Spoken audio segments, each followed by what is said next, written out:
Hello students, I am Nadeem Khan and you are watching my YouTube channel English with Nadeem sir. Students, आज हम class 10th की NCERT के और CBSE दोनों के ही syllabus में लगी हुई पोयम डस्ट ऑफ सुनो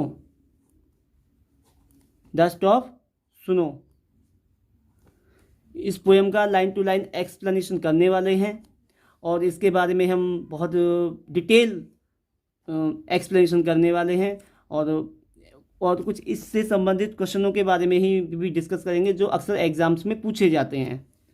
चलिए शुरू करते हैं। पहले the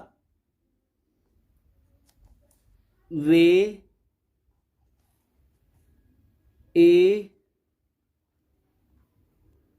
crow shook down on me. The dust of snow from a hemlock tree। ये 4 लाइनें हो चुकी हैं। अभी दूसरा स्टैंजा है इसके बाद। Has given my heart a change of mood and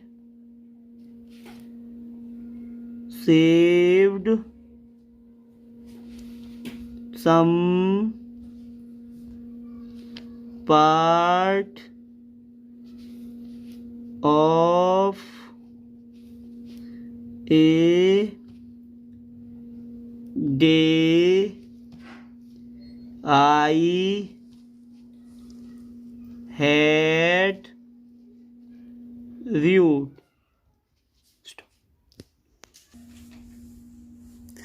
देखिए 2 स्टैंजा लिखे हुए हैं आपके सामने इस पेज पर। एक पहला स्टैंजा है, एक दूसरा स्टैंजा है।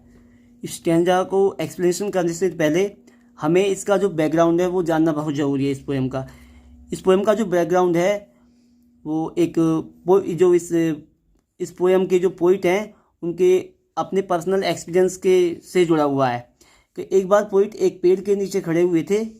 वो किस तरह का पेड़ था, उस पेड़ पर कोई पक्षी बैठा हुआ था, कौन पक्षी बैठा हुआ था, ये सारी चीज़ें हम जैसे जैसे पोएम को एक्सप्लेन करेंगे वो हमारे सामने आती जाएंगी। लेकिन पहले हमें कुछ बेसिक चीज़ें हैं जो इसके बारे में जान लेनी है। देखिए इस ये जो पोएम है, इस पोएम का पोइट का जो नाम है, पोइट का जो नाम है वो है आपका रॉबर्ट ली फ्रॉस्ट। इसका जो मिडिल नेम है, हालांकि ये कम पूछा जाता है पेपर में, लेकिन मोस्टली जो फर्स्ट और लास्ट नेम ही पूछा जाता है। तो रॉबर्ट ली फ्रॉस्ट, यानी हम बीच का नाम निकाल दें तो रॉबर्ट फ्रॉस्ट एक अमेरिकन पोइट हैं और बहुत ही फेमस हैं अपनी फिलोसफिकल पोइट्री के लिए। ये नेटिव मन होता है आपका नेटिव कंट्री, यानी किस जगह के वो रहने वाले हैं, निवास करने वाले। तो ये हैं आपके USA। आप इसको USA लिख सकते हो या अमेरिका लिख सकते हो, ठीक है। तो ये अमेरिका के एक पोइट हैं। अच्छा, इन्होंने कुछ उपलब्धियाँ, उन्हें कुछ अवार्ड भी मिले हैं। अवार्ड्स की बात करते हैं तो अवार्ड्स में इन्होंने 4 बार पुलित्जर प्राइज़ होता है और बहुत ही फेमस पुलित्जर प्राइज़ होता है, वो दिया जाता है। तो लिखेंगे अवार्ड के विनर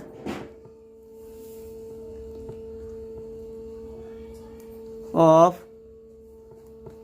पुलित्जर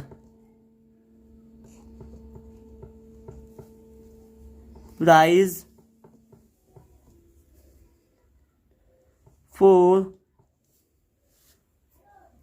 फोर टाइम्स, 4 बार इन्होंने पुलित्जर प्राइज जीता है। और किस लिए जीता है? फॉर हिज पोइट्री, अपनी पोइट्री के लिए। तो देखिए इन्होंने, इनका नाम, पोइट का नाम हो गया रॉबर्ट ली फ्रॉस्ट, और इनका जो निवास देश है यानी कहाँ के निवासी हैं वो यूएसए अमेरिका के हैं। यानी अवार्ड उन्होंने 4 बार पुलित्जर प्राइज जीता है, 4 बार पुलित्जर प्राइज। और किस लिए? हिज पोइट्री, अपनी पोइट्री के लिए। अब इस पोएम का हम लाइन टू लाइन एक्सप्लेनेशन करने वाले हैं। तो देखिए, the way A crow shook down on me the dust of snow from a hemlock tree. जैसा कि मैंने आपको थोड़ा बताया था शुरू में ही कि पोइट जो है वो एक पेड़ के नीचे खड़ा हुआ है, उसका एक पर्सनल एक्सपीरियंस है, उसी को उसने शेयर किया है पोएम के थ्रू। तो द वे माने होता है तरीका, द वे माने तरीके, जिस तरीके से एक क्रो माने एक कोए ने शूक डाउन माने होता है उड़ेल देना या गिरा देना, ऑन माने पर, मी माने मुझ पर, उसने यानी कभी जो है पोइट जो है वो एक पेड़ के नीचे खड़ा हुआ है और एक कौवा उस पेड़ के ऊपर बैठा हुआ है, उसने उनके ऊपर उड़ेल दिया है या गिरा दिया है। क्या गिरा दिया है? कि the dust of snow, dust माने एक तरीके से धूल भी कह सकते हैं और उसके कण भी कह सकते हैं, बहुत छोटे छोटे पार्टिकल्स। और किसके पार्टिकल्स? ऑफ स्नो, स्नो माने बर्फ, यानी बर्फ के छोटे छोटे कणे या धूल एक तरीके से वो उस क्रो ने अपने ऊपर से या पेड़ के ऊपर, उसके पत्तों के ऊपर जो रखी हुई थी या रुकी हुई थी, वो सारी की सारी उसने हिला के उसने उसको उड़ेल दिया है नीचे की तरफ उस पोइट के ऊपर। और कहाँ से? कि from a hemlock tree, hemlock एक धतूरे का एक पेड़ होता है जो कि काफ़ी एक जहरीला किस्म का एक पौधा होता है, ठीक है। तो उस हेमलॉक ट्री यानी उस धतूरे के पेड़ के ऊपर जो कौवा बैठा हुआ था, उसने उस डस्ट के धूल को या डस्ट के छोटे छोटे पार्टिकल्स को उस पोइट के ऊपर, कंधों के ऊपर उड़ेल दिया। अब आइए देखिए दूसरा स्टैंजा कि has given my heart a change of mood and saved some part of a day I had rued. यानी अब दूसरा स्टैंडर्ड देखिएगा, has given my heart, given मन होता है देना, और माई हार्ट माने मेरे हृदय को उसने दे दिया। क्या दिया? कि ए चेंज माने होता है बदलाव, ऑफ मूड माने होता है उसका मिजाज या दिमाग, एक तरीके से कहते हैं कि पोइट जो था वो काफ़ी सैड था, एक तरीके से वो सैड मूड में था। और जिस तरीके से उस क्रो ने उस अपने पंखों को हिलाकर या अपनी हरकत से उस धतूरे के ऊपर जो पक्षी जो बैठा हुआ था, उसने जो धूल झाड़ी उस बर्फ़ की, तो वो सारी की सारी जब उस पोइट के ऊपर गिरती है, उसके कंधों पर गिरती है या उसके ऊपर गिरती है, तो उससे उस पोइट के हृदय के अंदर एक चेंज माने होता है परिवर्तन या बदलाव आ गया। किसके अंदर बदलाव हो गया कि ऑफ मूड, उसका जो पोइट का जो मूड जो था वो बदल गया। और कैसे बदल गया? And saved some part, saved माने होता है बचा दिया। और क्या बचा दिया? कि सम पार्ट माने होता है, सम माने कुछ, पार्ट माने हिस्सा, यानी कुछ हिस्सा जो है वो बचा लिया। और किस चीज़ का बचा लिया? कि of a day, of a day माने होता है मतलब दिन का। और कौन सा दिन का? कि आई हैड र्यूड माने होता है एक ऐसा वक्त जो मैं अपने दुख में या दुख में जिस अपने वक्त को मैं गुजार रहा था, या जिस वक्त को मैं अपने दुख में गुजार चुका था, बाकी का उस दिन का जो हिस्सा जो था वो उस पक्षी की हरकत ने मेरे दिमाग के अंदर या मेरे मन के अंदर जो बदलाव कर दिया था, उससे मेरा मूड चेंज हो गया था और मैं हैप्पी हो गया था। यानी पक्षी ने उस पोइट के मन को एक तरीके से चेंज कर दिया था। तो यानी इस पोएम से हमें ये तो क्लियर पता लगता है कि पोइट का जो मूड है वो काफ़ी सैड मूड में था, और उसका सैड मूड था, और जब पक्षी ने हरकत की थी जिसकी वजह से उसके मूड में कुछ बदलाव आया, और उसका मूड के अंदर एक तरीके से एक पॉजिटिव विचार आया, और उसने सोचा कि मैं तो अपना समय यूं ही बर्बाद कर रहा हूं और मुझे इस अपने समय हुए को बचे हुए समय को बर्बाद नहीं करना चाहिए। जिस तरीके से मैंने अपने पिछले यानी उस दिन के पहले हिस्से को उसने दुख में, विलाप में, पछताते हुए उसने गुजारा था, वो नहीं चाहता कि आगे का जो हिस्सा है उस दिन का, उसे वो इसी तरीके से दुख में गुजारे, बल्कि इसको एंजॉय के साथ जीना चाहिए। तो देखिए, इस तरीके से मैंने आपको लाइन टू लाइन एक्सप्लेनेशन करके बताया इस पोएम का। अब इस पोएम के जो और की पॉइंट्स है वो हैं,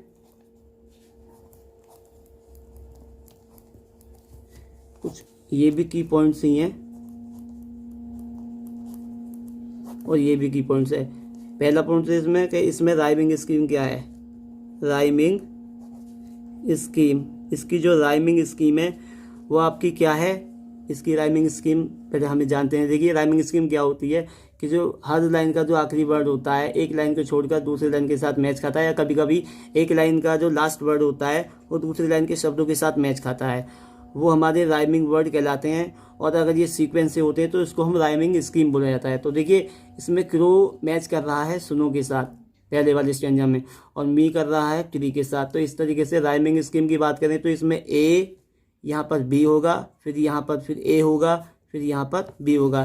तो इस तरीके से राइमिंग स्कीम जो हुई इसकी ए बी।